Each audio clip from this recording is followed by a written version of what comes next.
Hello and welcome to today's LOL Esports Roundup. We're going to cover the game that took place, series that took place today at Worlds 2022 in the quarterfinals between T1 and RNG, and then preview tomorrow's between Gen.g and Damwon Kia. Down in the description, you'll see 3 links: Twitter, Discord, YouTube memberships. Twitter, follow me there. Discord, self-explanatory. Join it. 325 of us or so. We BS about the game as it goes on, and we have some interactive things that people can participate in. And then after that, YouTube memberships, $3 a month. You get a badge in the comment section. It supports my channel. I do daily content and would really appreciate it, so I can keep the channel alive.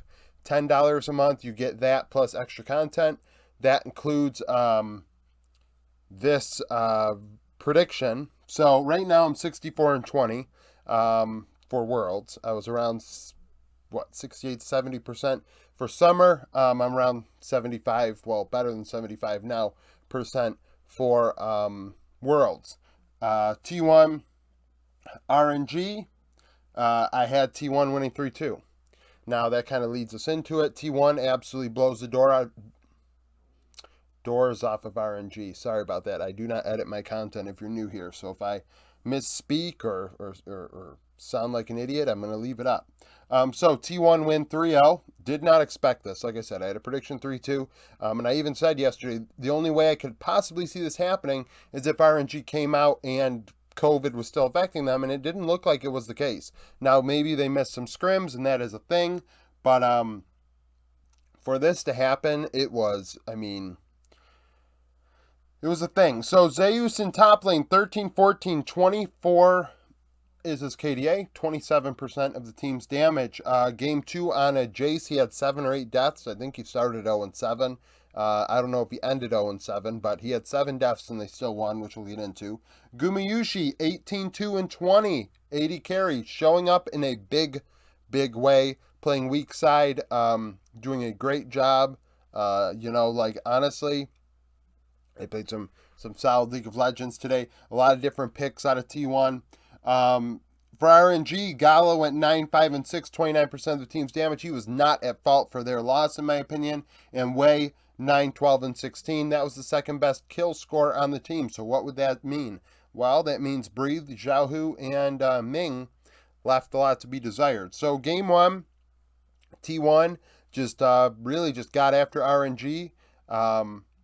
They won a fight at Second Herald that really dictated the game because for a little while there, the game was pretty close. Could go either way. RNG taking Drake's, T1 taking first Herald, but then T1 would take the second Herald, and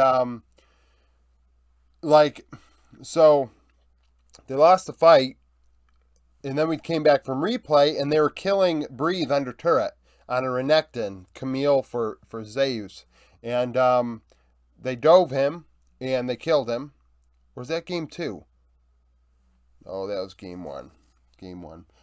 Dove, killed him, and dropped the Herald down, which then resulted in Zeus getting ahead in his Renekton matchup. Well, against Renekton. They would take the second turret, almost take the third turret eventually in this game during the mid-game. And really, Zeus just kicked the crap out of Breathe. And we talked about this yesterday, how, I'm a big Bin fan, so I'm going to say here there's some bias. Bin was the difference, in my opinion, in the series where RNG won at MSI. And there was a big gap today between Zeus and Breathe, and it was evident. Jungle-wise, Graves was such a super pick, and Owner took it in the game 1 and won on it. Everybody really did their job and did it well. They even picked Ashe Heimer bot lane. T1 did, which reminisced. We saw DRX pick it right in group stage, and the Ashe was able to give Graves extra vision, allowed him to invade more efficiently against Wei, and they just kind of snowballed the Graves, snowballed the Camille, and won. Like, Zeus played a fabulous series. That's why he is the guy with the most damage. But Guma also played very well with his ease in game 1. And game 2, he picked a Xayah. A lot of people were a little questionable about the pick, but he's 10-2 in his career on the champ. I mean, it is not a great champ right now in this meta, but the draft fit them well. Watching Doublelift and Bjergsen, well, not watching, but listening to them do the live view to get some tidbits and things like that. And, they really believed that the Xayah pick was good, because they were coming into the Xayah, and it ended up coming to fruition in game 2 at the Elder Drake fight. Now, RNG got into a very good position. RNG were ahead. They are part of the 7% of games where you get a lead of over 2K and lose. They had Cloud Soul. T1 traded a Baron for it, which stalled out the game a bit. And then there would be the fight at Elder, and T1 would win. Zeus on the Jace, despite being 0-7, did a great job. Guma coming through, Faker coming through on an Akali, Way on his Viego. I mean, even Keria did a fabulous job on a Renata. Like, it was all around a great team fight that they were able to turn around the game, take the Elder, take the Baron, bring the game back. All of a sudden, the gold deficit that was probably 4 or 5K at the time was now actually in T1's favor. And they just were able to end off of that. Xiaohu looked pretty tilted, was inting his face off. Breed's Fiora really couldn't do all that much because of the way he built it. He built it kind of sus. And they just couldn't do anything with it. And then game 3, T1 just, Varus and TK was kind of a weird bot lane to pick. But they end up roaming in the laning phase. And when they roamed to mid lane, they were able to get a kill onto Xiaohu, get ahead. Keria was very impactful, getting around the rift. Keria played like the best support in the world in this one. Really gapped Ming. Zeus on his Yone looked very good into the Aatrox. One of the first games we've seen an Aatrox really struggle was in this one. Owner Sejuani did well. Really all around, T1 just beat the crap out of RNG, right? Game 2, RNG they lost it, and once that happened, I literally said this is a 3-0. You don't come back from inting like that and losing such a big lead in such a big moment. Like with their, fatigue that they have physically and maybe even mentally and emotionally over the last week, RNG, it would be tough to really persevere through all of that and show up in game 3. So RNG get 3-0'd. Once again at Worlds, RNG are not the victor, despite winning MSI. And T1 are going to the semifinals, which is pretty awesome. They're going to go play JDG in Atlanta, and some people, and I do right now, feel similarly that may be our championship. And then after that, just a formality of the winner of T1 JDG playing on the other side. Right now, with the way teams are playing and the way the meta has turned away from where gen.g is strongest, but we'll get into that during this week.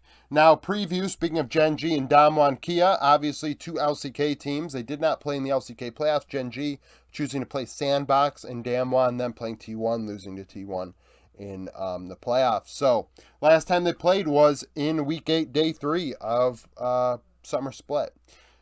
gen.g would win 2-1, Ruler going 22-7 and 11.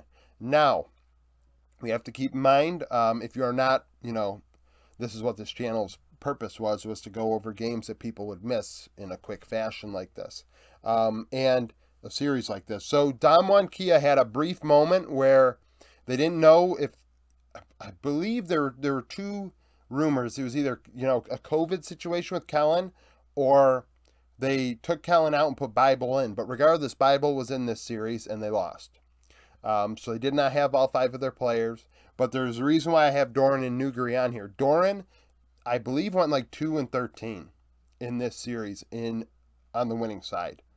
Like, I think game 3 was an 0-4-4 Gangplank or something. He had an 0-7-1 game, I think, as well, or 1-7-1. Like, a very bad series out of Doran. Nuguri taking advantage of him. I think this is where this series has to be won. Similar to how T1 RNG topside determined it, I think Doran is going to have to show up in a big way against Nuguri if he wants a chance. Otherwise, I think Nuguri, this is his moment to kind of regain form and regain respect, probably amongst a lot of fans that have thought that he's kind of left a little bit to be desired since his return. I think this is going to be a good one. Canyon and Peanut, right now this meta probably favors Canyon more in the Graves. I wouldn't say it's equal by any means. I do think Canyon, like I had Canyon after Spring and MSI as my favorite, my number one jungler in the world, right? And if the meta is the same or similar, then I'm going to feel similarly. Like Canyon, I know going into this event, I had like 6th or 7th or whatever, but the meta has shifted.